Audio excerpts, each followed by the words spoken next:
O Guilherme Amado fez essa coluna aqui no Platô BR. Por que a crise atual do STF é mais grave que as anteriores? E eu vou discordar em parte, mas vou concordar em parte com ele, tá? O que ele está falando aqui? Ele está dizendo que, ao contrário das crises anteriores colocadas pelo bolsonarismo, que acusavam o STF de tomar decisões erradas, essa não tem nada a ver com decisões do STF, tem a ver justamente com a probidade dos ministros. E a questão toda, o que ele está errando nisso daqui, é que o questionamento sempre foi em cima dos ministros, né? De fato, os ministros já estão tomando decisões erradas há muito tempo, e esse caso aqui também é isso. Ou seja, estão criticando o fato de que o Alexandre de Moraes, ou o Toffoli, pode acabar com a liquidação do Banco Master. Isso é criticar uma decisão do STF, da mesma forma que a gente criticava, né? Ah, mas estão colocando que o Alexandre de Moraes falou com os técnicos lá do Banco Central, com os diretores do Banco Central, com o Galípolo, não sei o que lá.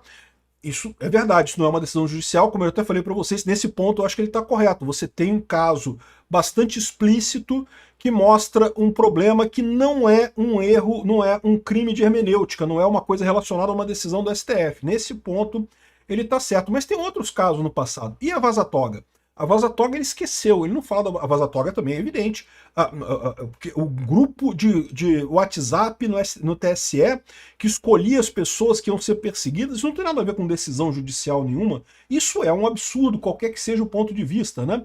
Vamos entender esse caso aqui, porque eu concordo que nesse ponto, sim, é mais grave a coisa aqui. Eu só não acho que é mais grave por conta desse ponto específico. É mais grave porque agora que o Bolsonaro está preso, o pessoal resolveu encerrar a situação do Alexandre de Moraes, resolveu o problema do Alexandre de Moraes.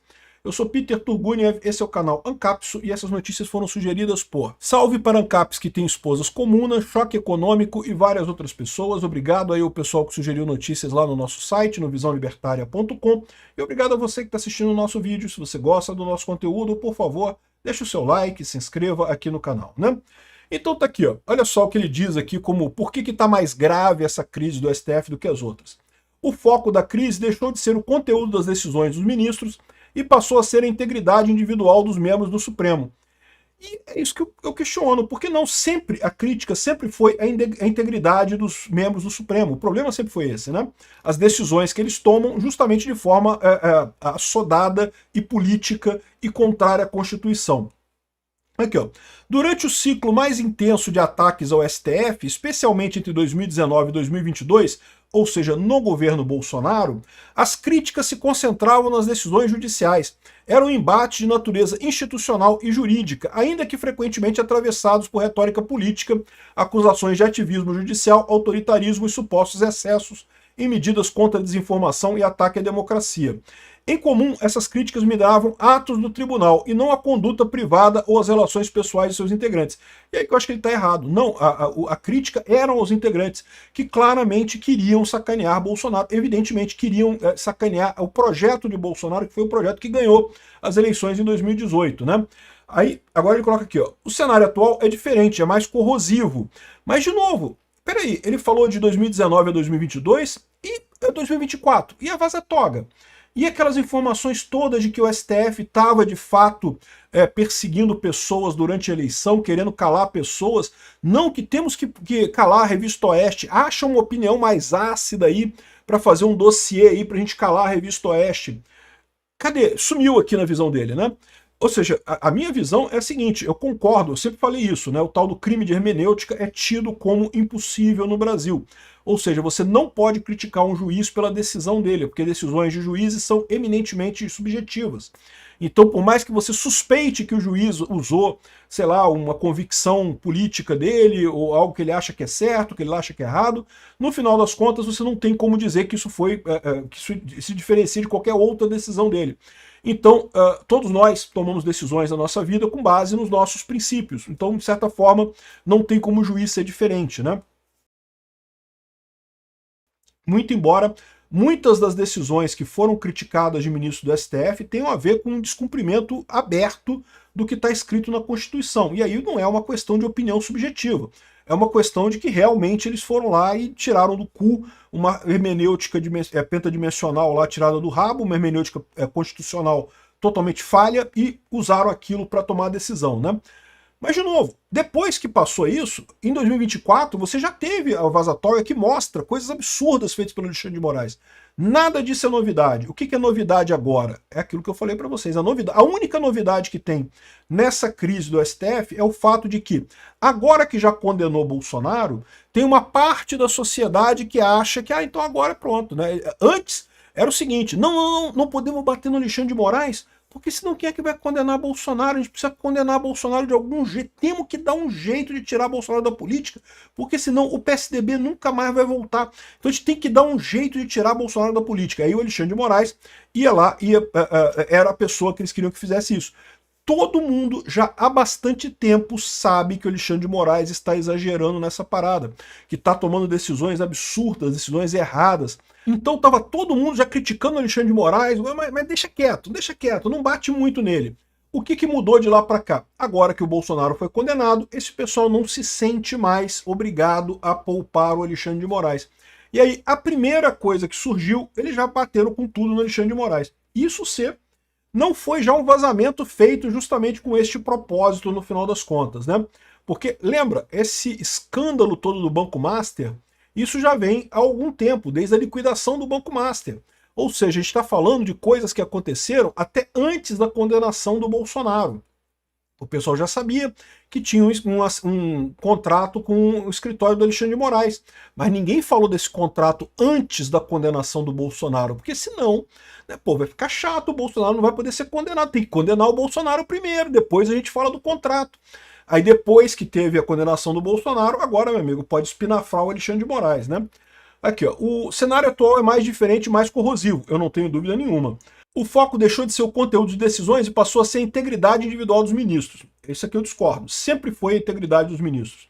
As críticas agora se organizam em torno de alegações sobre a proximidade indevida com interesses privados, tendo como epicentro o Vorcaro, ligado ao Banco Master, e o Alexandre de Moraes, né?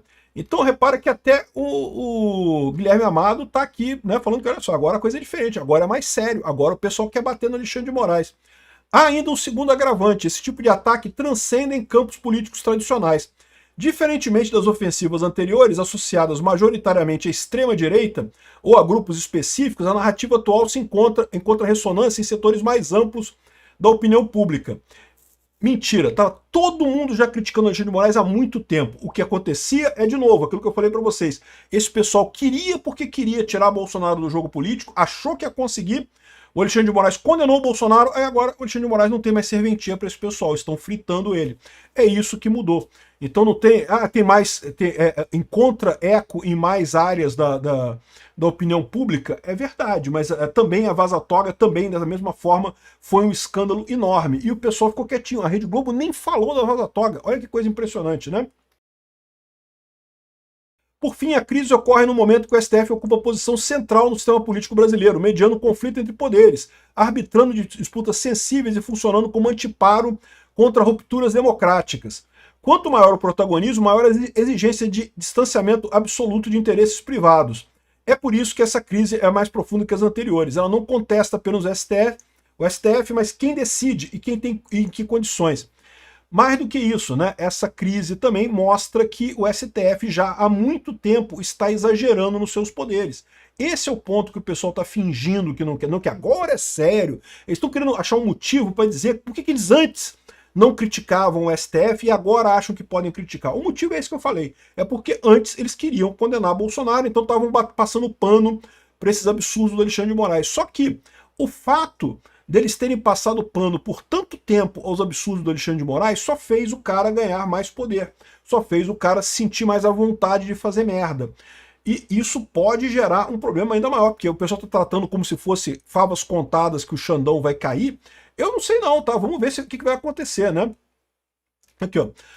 Entenda a guerra de advogados, bancos, elite política e judiciário no caso do Master. O Vinícius Torre Freire aqui fala que o Alexandre de Moraes perguntou se o Galípolo, se o Banco Central descobriu crimes no Master. Não que não pode, que isso não teria sido pressão e não sei o que lá, que o Galípolo foi pressionado, pressões entre aspas, né?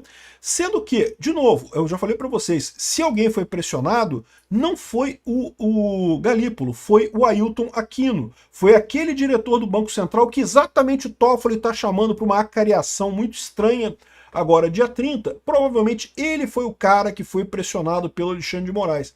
E sim, e foi pressionado, não é simplesmente pressão entre aspas, é pressão real, sem aspas, tá? E sugestão de troca de favores, ameaça velada de intervir, pois é, exatamente. Sabe-se ao certo que Moraes tem um problema de 129 milhões de reais prometidos por Vorcaro e sua família de advogados. Grandes escritórios de advocacia que atuam em Brasília, por acaso ou curiosamente de gente da esquerda ou próxima, militam furiosamente recorrendo a amigos poderosos para defender Vorcaro dentro e fora dos tribunais e atacar o Banco Central. Curioso é que o pessoal fala que tem muita gente de direita envolvido com o Banco Master, né? O Ciro Nogueira, não sei mais quem. E eu não duvido que tenha não, tá? Eu não duvido que tenha gente de direita envolvida no Banco Master, não. Eu já falei, o caso do Banco Master é um caso que pega todo mundo lá em Brasília. Um monte de gente vai cair nisso daí. Fica assim mais explícitos os rolos e dúvidas do Banco Master. A ruína, o negócio com o BRB, fundos de pensão que investiram no banco com apoio firme de governos estaduais e amigos no Congresso.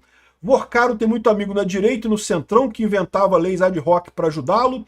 Um mundo de consultorias de negócios com precatórios, parte envolvendo problemáticos do Master e também de interesse de outros bancos. Mas, de novo, o Lewandowski foi conselheiro do Master também teve apoio nisso daí. Não é só a direita, não, tem também a esquerda, tem um monte de gente dos dois lados reclamando das coisas do Banco Master.